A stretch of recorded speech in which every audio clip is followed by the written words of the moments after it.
Hello everyone, my name is Maggie. People call me Ramu as well. I'm the founder of S2T.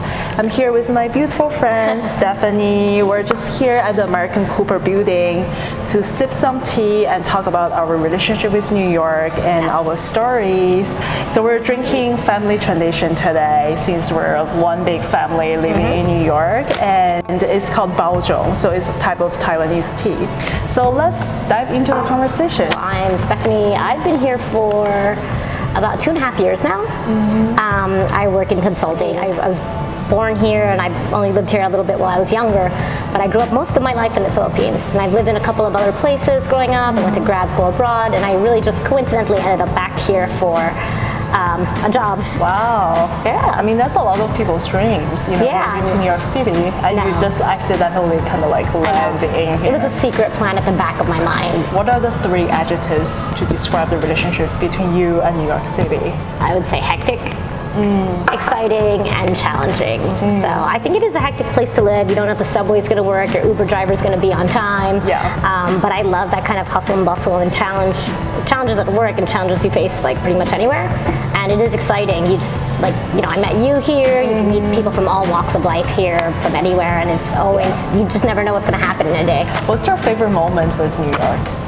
There are a lot of great moments. I love going out with my friends and everything, hanging out. But the most New York moment I ever experienced was once when I was crossing the street, and this woman was crossing the street as well, and a car came really close to hitting her, and instead of like jumping out of the way, it stopped abruptly. She turned to the car, yelled at it, and went, "Watch where you're going," and banged the hood and walked away.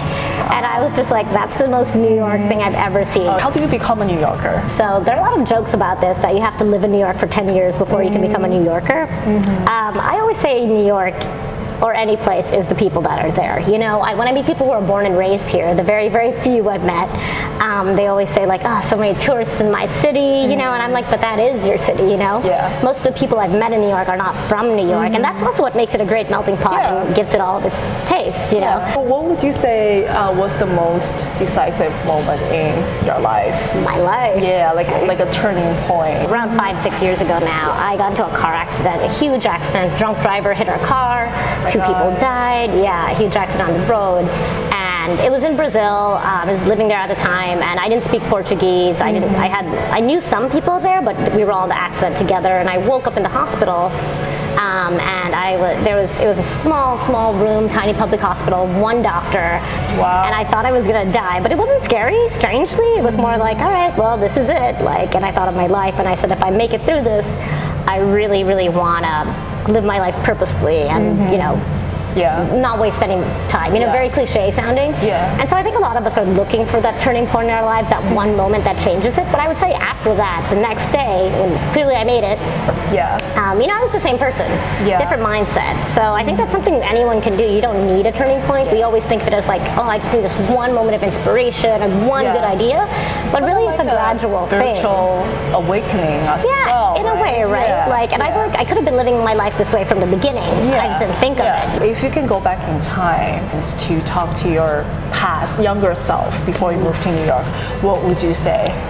I'd say try to have your own opinions a little more. Don't listen to what everybody tells you. I love asking for advice, and I value advice from people I really respect and care about, and everyone. I love everyone's input because it's always different.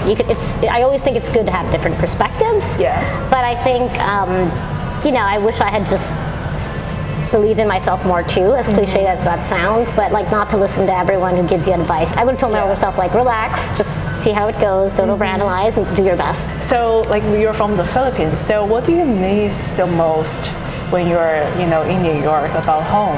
Obviously for me, number one is family. My mom still lives there. I still have a lot of friends. I grew up there pretty much almost my whole life up until I was maybe 22, 23.